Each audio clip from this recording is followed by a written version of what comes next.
الحمد للہ وکفا وسلام علی عبادہ الذین اصطفیٰ اما بعد فاعوذ باللہ من الشیطان الرجیم بسم اللہ الرحمن الرحیم وقال ربکم ادعونی استجب لکم وفی مقام آخر امن یجیب المضطر اذا دعاہ سبحان ربک رب العزت عما یصفون وسلام علی المرسلین والحمد للہ رب العالمین اللہم صلی علی سیدنا محمد وعلی آل سیدنا محمد وبارک وسلم۔ آج روزمرہ زندگی میں جس بندے سے بات کریں وہ رزق کی کمی کا رونا روتا ہے۔ ہر بندہ یہ شکوہ کرتا ہے کہ میرے اخراجات زیادہ ہیں، میری انکم کم ہے۔ ہر بندہ یہ شکوہ کرتا ہے کہ جی میں بے روزگار ہوں۔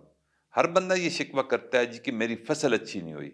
ہر بندہ یہ شکوہ کرتا ہے کہ فصل تیار تھی اوپر سے اولے پڑ گئے، فصل تیار تھی اوپر سے بارش پڑ گئی۔ میرے بھائیو، یہ جو سارے معاملات ہیں ان کو ایک تو اس دنیا کی نظر سے، مادی نظر سے دیکھنا ہے تو واقعی اس میں ہو سکتا ہے کاروبار میں نقصان ہو، کھیتی میں نقصان ہو، بے روزگاری ہو، اس کے کچھ اسباب ہوں۔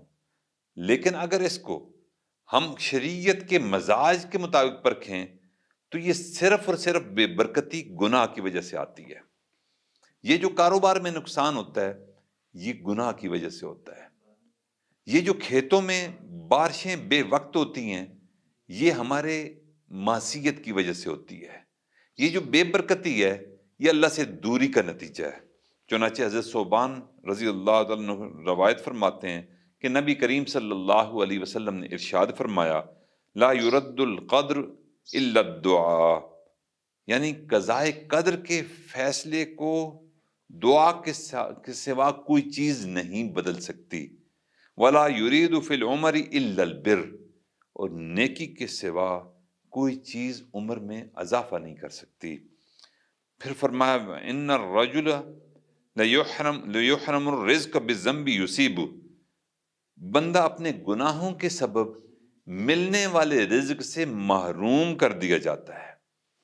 یعنی رزق لکھا ہوتا ہے لیکن آقا ارشاد فرماتے ہیں وہ لکھا ہوا رزق جو قضاء و قدر میں اللہ نے طے کیا ہوتا ہے، اپنے گناہوں کے سبب اللہ تعالیٰ اس گناہ کی وجہ سے جو بندہ کرتا ہے اس رزق کو روک لیتے ہیں۔ میرے بھائیو، یہ وہ معصیت ہے جس کی وجہ سے یہ رزق میں رکاوٹ بن جاتی ہے۔ جتنی معصیت ہوگی اتنی بے برکتی ہوگی، جتنے گناہ ہوں گے برکت ختم ہوتی چلی جائے گی۔ چنانچہ نبی علیہ الصلوۃ والسلام نے ارشاد فرمایا جو میں نے آپ کے سامنے رکھا، اب اللہ کا ارشاد بھی سن لیجئے۔ فرمایا من اعرض عن ذکری فإن له معیشۃ ضنکا، جو ہماری یاد سے آنکھیں چرائے گا ہم اس کے رزق کو، اس کی گزران کو، اس کی معیشت کو تنگ کر دیں گے۔ میرے بھائیو، یہ یاد کیا ہے کہ جو اللہ کے حکم ہیں ان حکموں کو پورا نہ کیا جائے۔ یاد کیا ہے کہ نبی علیہ الصلوۃ والسلام کے طور طریقوں کو چھوڑ دیا جائے۔ یاد کیا ہے کہ حضور نبی کریم صلی اللہ علیہ وسلم کی سنتوں کا انسان تارک ہو جائے۔ یعنی جتنا اللہ اور اس کے رسول صلی اللہ علیہ وسلم کے طریقوں سے دور ہوتا چلا جائے گا اللہ تعالیٰ اس کی معیشت کی، اس کے گزران کو اور اس کے روزمرہ کے اخراجات کو تنگ کرتے چلے جائیں گے، اس کی آمدن کو گھٹاتے چلے جائیں گے۔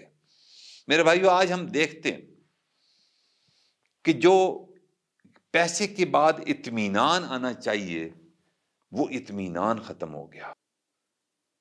آج کل ہر بندہ جو آپ سے ملے گا اس کے پاس زمینیں ہیں، کاروبار ہے، کروڑ پتی ہے، اچھی جاب ہے، گیسٹڈ جاب ہے، لیکن رونا کیا ہے؟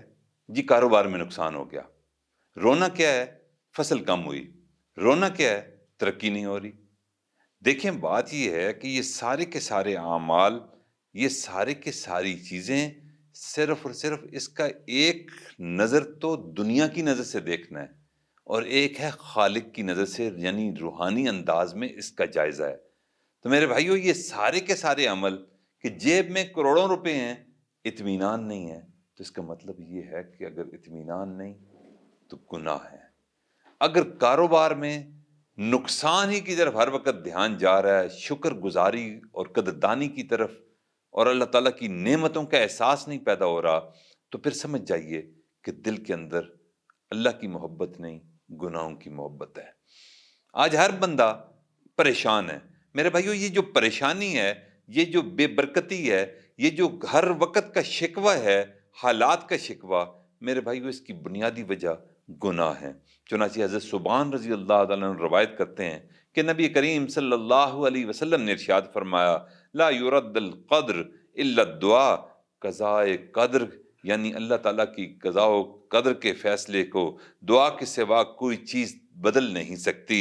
پھر فرمایا ولا یزید فی العمر الا البر، اور نیکی کے سوا یعنی پرہیزگاری اور تقوی کے سوا کوئی چیز عمر میں اضافہ نہیں کر سکتی۔ فإن الرجل لا يحرم الرزق بالذنب يصيب، اور بندہ اپنے گناہوں کے سبب ملنے والے رزق سے محروم کر دیا جاتا ہے۔ میرے بھائیو، یہ تو وہ معاملہ ہے جو اینڈ رزلٹ ہے۔ ہم سمجھ رہے تھے کہ ہماری شاید محنت کم ہے، ہم یہ سمجھ رہے تھے کہ کھیتی باڑی تب کم ہوئی اور اس میں نفع کم ہوا کہ یالہ باری ہو گئی، بے وقت کی بارشیں ہو گئیں، اور اپنی ترقی کو ہم اپنے باس کی ناراضگی سمجھ رہے تھے، لیکن نہیں، یہ تو اللہ کی ناراضگی نکلی۔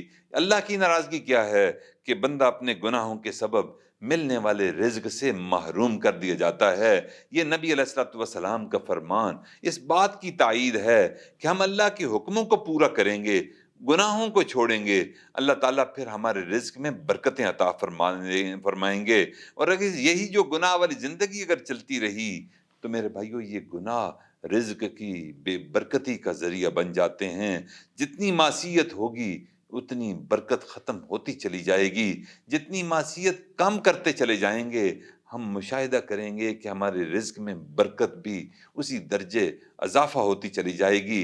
چنانچہ نبی علیہ الصلوۃ والسلام کے ساتھ ساتھ اللہ تعالیٰ نے بھی اس کی تائید یوں فرما دی کہ اللہ تعالیٰ نے قرآن پاک میں ارشاد فرما دیا کہ من اعرض عن ذکری فإن له معیشۃ ضنکا، کہ جو ہماری یاد سے آنکھیں چرائے گا ہم اس کے رزق کو، اس کی معیشت کو، اس کی گزران کو اور اس کے نفع نقصان کو ہم تنگ کر دیں گے۔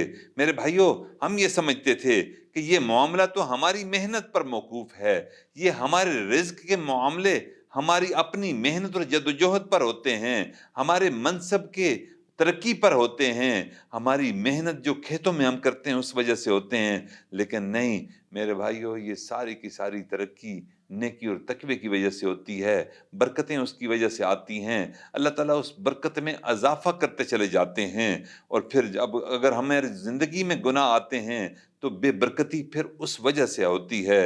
اسی طرح نبی علیہ الصلوۃ والسلام کہ ایک اور ارشاد گرامی حضرت عائشہ صدیقہ رضی اللہ تعالیٰ عنہ فرماتی ہیں کہ آقا نے ارشاد فرمایا الدعاء ينفع مما نزل ومما ينزل، اور پھر فرمایا وَإِنَّ الْبَلَاءَ لَيَنزِلُ فَيَلْقَاهُ الدُّعَاءُ فَيَعْتَرِضَانِ إِلَىٰ يَوْمِ الْقِيَامَةِ، یعنی جتنی مصیبتیں ہیں ان مصیبتوں کو ٹالنے کا ایک ہی طریقہ ہے، اور وہ ہے اللہ سے دعا مانگنا، اور اس دعا کی وجہ سے اللہ تعالیٰ مصیبتوں کو قیامت تک آقا نے ارشاد فرمایا کہ ٹالتے رہتے ہیں۔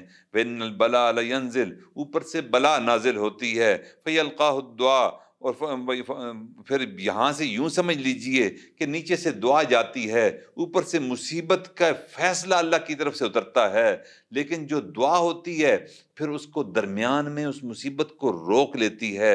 فَيَعْتَرِضَانِ إِلَىٰ يَوْمِ الْقِيَامَةِ، یہ دونوں ایک دوسرے کو پش اپ ڈاؤن کرتی رہتی ہیں قیامت کے دن تک، یعنی وہ بندے تک مصیبت کو دعا نہیں پہنچنے دیتی۔